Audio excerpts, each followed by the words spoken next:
glorious white florals all year round, and these 5 are a perfect match.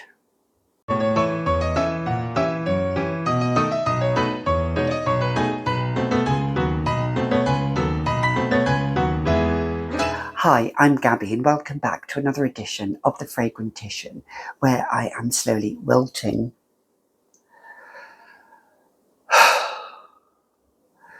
But struggling somehow in this heat. Anyway, although today is cooler, it was cooler than yesterday. So let's see how this goes, shall we? So we're talking about glorious white florals, floral fragrances that I absolutely adore in perfumery, and each of these 5 perfumes contain the note of a white floral that is prominent. I'm just trying to enunciate my words because I have to say, setting up this video was, I don't know, I kind of recorded it, had to stop, and I had to go back again because something wasn't working with the camera. But now it's working a-okay. So let's go with what we have. If you've made it this far, welcome back. Let's talk about the first white floral. Now, the first one is going to contain the note of jasmine, and jasmine can be a heady, narcotic, slightly sweet. Jasmine as a note itself, jasmine as a floral itself is, it can be slightly indolic, and by indolic I mean it can be slowly, the floral note can be slowly wilting, and as it wilts, as it blooms, it gives off this scent which is slightly fecal, if that's the word. But then there are other fresher jasmine scents, which don't have that, which are quite sweet. And let's face it, jasmine is the perfect note in perfumery.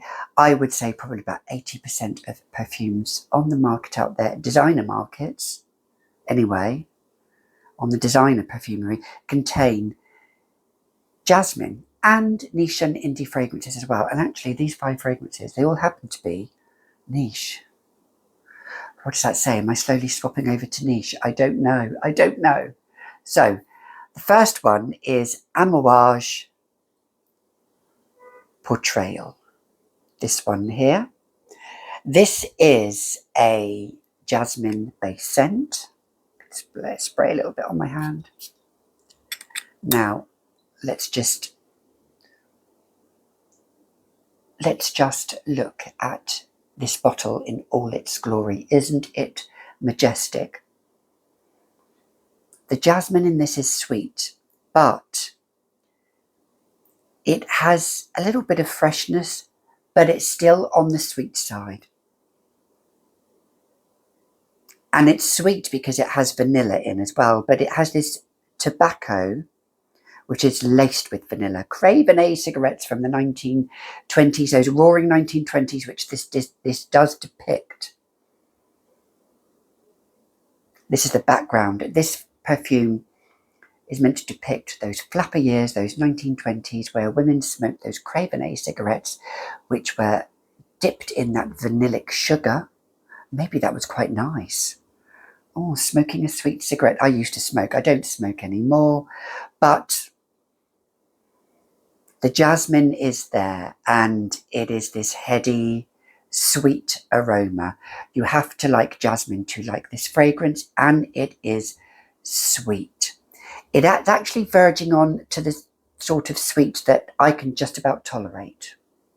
Any sweeter, and it would just take over. So this isn't really an indolic jasmine, but it's sweet nonetheless. And the tobacco in this, and the elemi, which is that resinous backbone to it, oh, it's just absolutely beautiful. And I absolutely adore it. All of these have brilliant performance, bar one, I would say. But good performance. This has superb performance. Amouage Portrayal, the woman's version, I adore it, and it has the note of heady jasmine. Next one is Lily of the Valley. Now, I could have chosen the famous Diorissimo by Dior, but I plumped for, you name it, Carillon pour un ange by Tauer. This is I would say this perfume is a masterpiece for a Lily of the Valley scent, but it's Lily of the Valley backed up with leather and a slight, ever so slight animalic feel to it. It's green. It's out of all of these scents, out of all of these florals, I would say this is the most green. This is indeed the most green. You do have to like a green scent. It is the stems of the flowers, and Lily of the Valley is that delicate, almost droplet flower, the one that Kate Middleton, I think, wore in her wedding bouquet. It is a floral wedding bridal bouquet. Christian Dior loved Lily of the Valley. He used it in his lapel. It's a lucky flower on May the 1st. A lot of people give Lily of the Valley flowers in France. And this is Lily of the Valley throughout, from start to finish. Beautiful, slightly dark, forest, witchy Lily of the Valley, a dark Lily of the Valley. Tauer Carillon pour un ange. The next one is Orange Blossom. Now, Orange Blossom, it is the blossom from the orange trees. So it is a white floral, but it has a slight effervescent citrus edge to it. And I had to choose Serge Lutens Fleurs d'Oranger. These perfumes are noted in the box down in the description box. This is, without a shadow of a doubt, the best orange blossom scent. Good sillage, good projection, good longevity. I get lots of compliments wearing this. I've had to write this down to people and say, what are you wearing? I want to know what it is. But it has a bit of a kick because it has a slight freshness.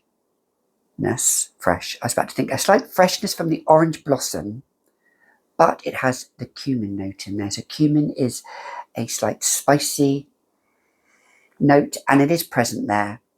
But it's at the background. Orange Blossom is at the forefront, but it is Orange Blossom edgy rock chick scent, and it is a beautiful, delectable, delicious Orange Blossom. It's a little bit citrusy as well. It has hibiscus and rose in, a little bit of tuberose, but the Orange Blossom is singing in this fragrance. All year round. All of these are all year round. I wore this a lot in the winter and I'm wearing this again in the summer. I have 2 backup bottles. That's how much I love it because I'm frightened that it will be discontinued. I have one, as I say, backup bottle of this and a 100 ml bottle as well. So yeah, I ain't going to be without this. Serge Lutens Fleurs d'Oranger. Lovely and beautiful and a stunning orange blossom that I enjoy. Next one is Lily. Lily is not like Lily of the Valley. Lily is like, it's a note that is often associated with funerals. It's a big white floral. You do have to be careful because they can be, well, they're poisonous with animals. But the lily that I love in this fragrance is again by Serge Lutens, La Vierge de Fer. This, out of all of them, is probably the most... No, it's not actually. I'm going to sidetrack. I'm going to say actually Carillon pour un ange is probably the most high-pitched floral. This is probably just a notch down from it. It has this metallic note in, which gives it... I'm just going to spray a little bit on my arm here. Yeah. The opening is pear. and it's like a cold pear sorbet, backed up by lilies coming to the forefront, and this kind of sharp metalliciness in it, which gives it an almost crisp edge to it. Beautiful. Perfect for a bride, perfect for a summer scent. This, though, I would wear all year round, even though it's quite austere and can be a little bit of cold and freshness to it, against a snowdrop, against a backdrop of snow-clad mountains, riding through with whoever. You're wearing this. Serge Lutens La Vierge de Fer, a beautiful lily white floral scent. They say rose is the queen of florals. Well, maybe it is, but the queen of white florals is tuberose. And I'm actually going to not go with carillon flower. I'm actually going to go with Molinard Tubereuse vertigineuse. And I'm going with this one because it has some creaminess from coconut and it's fresh and it's perfect to wear all year round. It is a tuberose that I think is maybe a little bit more wearable than carillon flower, but you still have to like tuberose. It's not a sweet, almost bubblegummy tuberose. It's not like that because I don't really tolerate that kind of tuberose, but the coconut in it is a little bit more dominant and gives it a bit more creaminess, but the tuberose is still there. Tuberose as a white floral, it can be a little bit indolic, it can be fresh, it can be quite buttery and green. This has a little bit of butteriness in, but it's not too buttery. It's not too, I think carillon flower can be a little bit more sharp. This is maybe a little bit more wearable, a little bit more approachable, but nonetheless, it is a tuberose that you still have to love. Sorely underrated, this perfume is, and at a steal, it's under 50 quid for a 75 ml. For a niche brand, perfect. Molinard, a French brand from Grasse in the south of France. The queen of tuberose herself is in here. So those were my 5 white floral fragrances that I love all year round that portray the note of that white floral in that perfume. What are yours? Comment down below. Love to hear your comments. But until next time, you've been watching another edition of The Fragrantician. Thank you for all your support. I really do appreciate it. And I'll see you in the next video. Bye for now. Hi there. At my funeral, I want someone to take the bouquet off of my coffin and throw it into the crowd and see who's next.